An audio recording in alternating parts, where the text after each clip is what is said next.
या संदर्भात बोलण्याकरता wing commander Shashikant Kopikar sir आपल्याबरोबर जोडले गेलेले आहेत। कोपीकर सर, स्वागत आहे तुमचं न्यूज 18 लोकमत मध्ये। एकूणच या सगळ्या घुसखोरीवर पहिली प्रतिक्रिया तुमची काय? पाकिस्तान असं काही करेल अशी अपेक्षा बऱ्याच जणांची होती आणि माझीही होती। कालच मी म्हटलं होतं की भारत आता पुढे काय करणार हे पाकिस्तानच्या प्रतिक्रियेवर अवलंबून आहे म्हणून।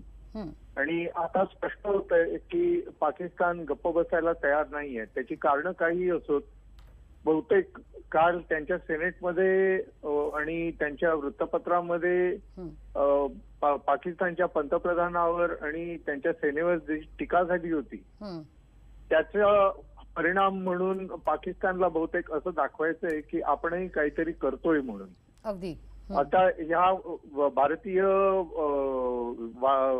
सीमेत आलेली विमानं पाकची त्यांनी नेमकं किती नुकसान केलंय वगैरे त्याचा अंदाज अजून बांधला गेला नाहीये असं दिसतं। आणि एकदा ते कळलं की त्यांनी नेमकं किती नुकसान केलंय आणि आता भारत कुठल्या प्रकारे त्याचं प्रत्युत्तर देणार हे स्पष्ट होईल। कोपीकर सर, क्षमा करा, फक्त इथे एकच माहिती देते।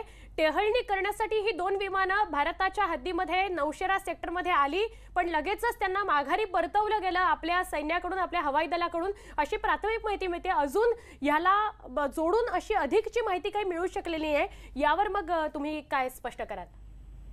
हो, ती फक्त जर टेहळणी करण्याकरता आली होती तर मग हे अधिक गंभीर हे म्हणता येणार नाही। प्रत्येक सेना जेव्हा सतर्क असते तेव्हा टेहळणीसाठी येतातच।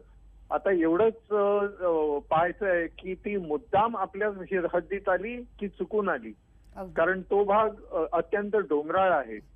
तिथे मी स्वतः उड्डाणं केलेली आहेत आणि कधी कधी तिथल्या डोंगरात आणि खोऱ्यात उड्डाणं करताना वाट चुकायची शक्यता असते।